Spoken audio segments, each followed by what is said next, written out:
বাজান, আমার মারিস না, তুই আমার সন্তান, আমার মারিস না বাজান।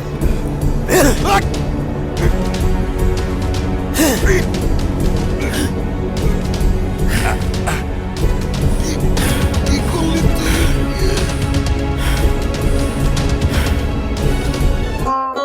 এই সেরি তুই যা, আমি মায়ের সাথে একটু কাজে হাত লাগাই। আচ্ছা থাক, গেলাম। আইসিস? হ্যাঁ। ও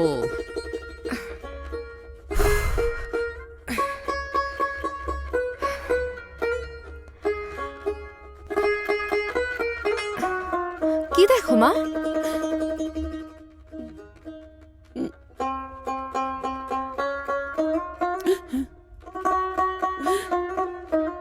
কি হইল মা, কাঁদতেছো কেন? তুই যখন চলে যাবি তখন আমি একলা কিরম করে থাকবো মা? আমি আগে বিয়ে করি, তারপর তো তুমি একলা হবা, তাই না? মা রে, মেয়েরা হলো খাঁচায় বন্দি পাখির মতো।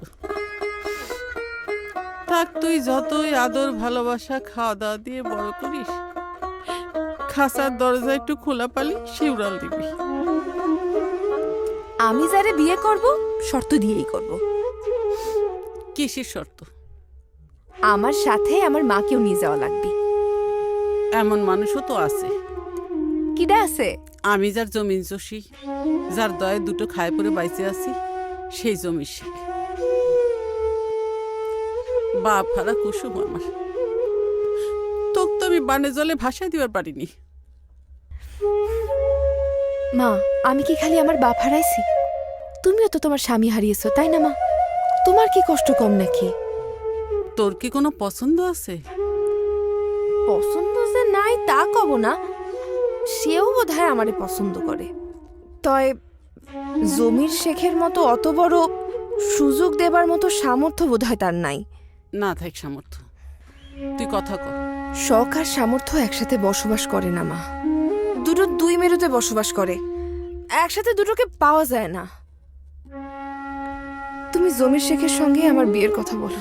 তুই কি সত্যি করছিস? সত্যি করছি। আমি তাহলে হামিদ খারে খবর দিচ্ছি, ম্যাক করতেছি, তুই তাড়াতাড়ি বাড়ি চলে যা।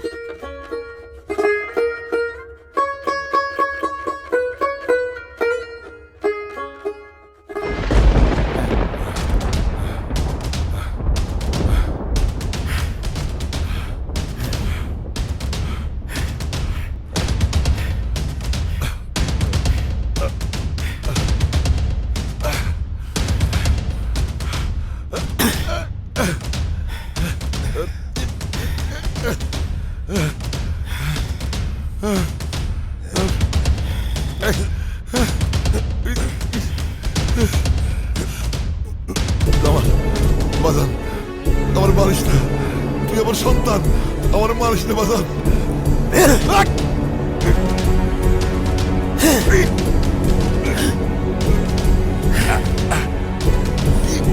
কি করলি তুই?